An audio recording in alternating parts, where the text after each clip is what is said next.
Hi, I'm Sean Donovan, and welcome back to PEP. Today we're going to explore one of my favorite topics, and that's time. And in my opinion, time should be one of everyone's top 2 values, right there with your health. So today we're going to talk about the importance of now, and I have a great quote that illustrates just how important now is. It goes like this: "The past has passed, the future is not guaranteed, but now is a gift. That's why it's called the present." So what we do right now is going to affect our later, our tomorrow, and essentially the rest of our lives. So enjoy this Now is How presentation, and don't forget to take the validation quiz below when you're all done. Have a brilliant day. I got a couple of quotes I want to share with you guys when it comes to time management and procrastination. There's an old Native American Indian proverb, and it goes like this: "Man who stand on mountaintop with mouth open, wait very long time for a roast turkey to fly in." You got to take action. You got to go and get what you want in life. You can't just wait for things to fall in your lap or fly in your mouth. A couple other quotes I love for procrastination: "Someday is not a day of the week. Tomorrow is often the busiest day of the week." Another good one: "Why put off until tomorrow, which you could easily do the day after tomorrow," right?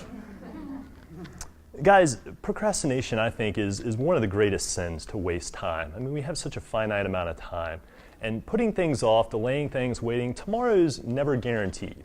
We don't know if we're going to get an opportunity tomorrow or not. If you can do something right now, or if you can elicit help or delegate it, get it done and knock it off. Importance of time management is absolutely paramount. It determines our success in life. It determines our health, our relationships, our level of happiness, and I'm going to demonstrate how. But first we're going to talk about scheduling. I mean, it's so critical that we schedule and track our time. I mean, if we had no schedule, if we had no means of measuring time, how would we ever connect or get to where we want to be in life? With the technology that we have today, it's so much easier than even 5 or 10 years ago. We have a guy in the room here, Josh, who's been part of the session since the first. His job is technology. He's a technologist. He helps people. I mean, there's an app for everything, right, Josh? There's even an app to help you remember to drink water. So if you plan your day, if you schedule and track your time, and at the end of the day and at the end of the week, you can look at that electronic calendar and say, wow, I devoted this much time to this, this, and this. I mean, it's great. It will help you hone your skills at time management and become much more productive.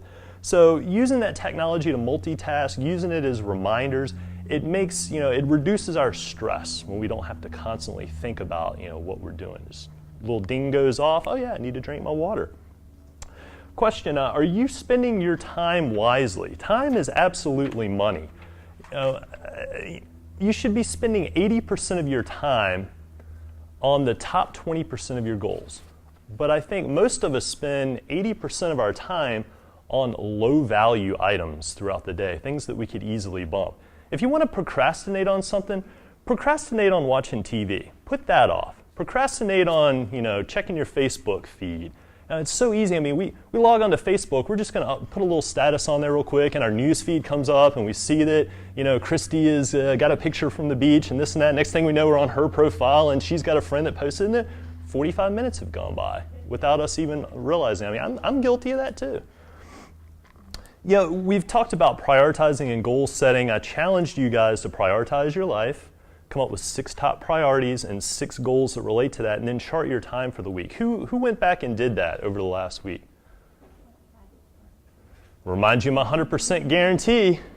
I guarantee you 100% if you don't do it, it won't work. But when you do it, I mean, magic happens in your life. Everything starts to click.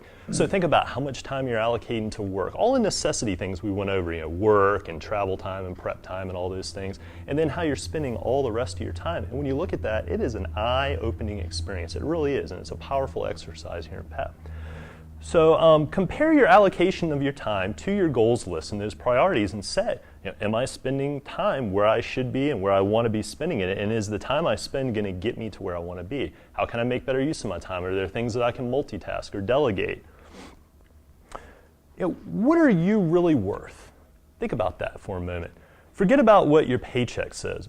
What are you worth? What's your time worth? What if I wanted to buy you as an indentured servant for the rest of your life? What would that cost? What would that figure be? Many of us are slaves to, a job that we're not crazy about, or we're slaves to a relationship that we're not crazy about, or we're slaves to our own stress, and we forget about our own self-worth. Put a value on your time, honestly. And if your paycheck, is different than that right now, that's okay. If you're think you're worth $1,000 an hour, but you're only making $20 an hour, hey, maybe you're just on a stair step there.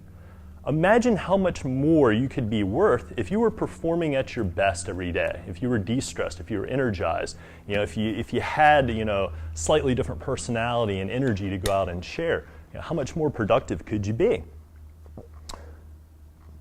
Think about the things that we do in life that we really don't like. I just cut the grass the other day, so it came to mind. If I were to value my time at $50 per hour, and I were to go out and cut my grass, and there's a neighborhood kid down the street with a lawnmower, and he's got his little business, and he charges $8 an hour, is it smart for me to cut my own grass? Now, if you love yard work and it de-stresses you and you enjoy that, then by all means, keep doing it. If you loathe it and you're out there with the lawnmower like this and it's stressing you out more, hire the neighborhood kid for $8 an hour, then go do something productive to where you're netting $42 an hour. Maybe you're not working, maybe it's time with your family, maybe it's time de-stressing, taking a walk, exercising, something that is going to pump you up and make you more productive during your work time so that you can make more during the week. Delegate tasks that you don't like. Think about every single minute of the day as being valuable, and when you procrastinate, that time is lost and it can never, ever, ever be recovered again. And most importantly, invest 10% of your day in yourself. I try to exercise 10% of my day, 2.5 hours. Now, that doesn't mean I'm in here pumping iron for 2.5 hours straight each day. That's walking, that's exercising, that's stretching, that's breathing exercises. A lot of the easy anytime exercises that Stillman do. Things like that throughout the day is my time, and it's very vital. And it charges me up and keeps me more active and energized so that I can present better to you guys and go out and make connections throughout my workday. Checks and balances. We've got to have checks and balances to keep ourselves on the right path. I mean, how often do you make a decision where you just know that it's going to end up costing you time or it's going to end up being a stressful thing? Ask yourself, am I profiting from what I'm doing right now? Is it making me happy? Is there somebody that I know that could do this better than me, faster than me, and is there a trade or a swap out that I could do to get this task done? For me, ironing is a big thing. I do not iron. I mean, the time that it would take me to iron a pair of pants or a shirt would be ridiculous. So it goes to the dry cleaner. My dry cleaner bill is pretty high, but you know what? I take that time that I would have been ironing and I go and do something more productive. Are my actions leading me down my path to my goals? That's a check that I ask myself all the time. If what I'm doing right now, is it going to put me where I want to be next year at this time, or is this a waste of time? Learning to say no sometimes. It's hard. Your friend calls you up after work, hey, can you meet me at the Starbucks? I had a rough day, I'm going through a relationship issue. And you got stuff to do at home. You want to spend time with your family, but you feel obligated to that friend, so you say okay. But you think, okay, it's just a half an hour, but you got to go out of your way 15 or 20 minutes, and the meeting runs over, and then you got to drive back. And next thing you know, you've killed an hour and a half where you could have been exercising or doing something productive, or being with people that you really want to be with that aren't dumping negativity on you. So guard the expenditure of your time. I mean, really be stingy with your time.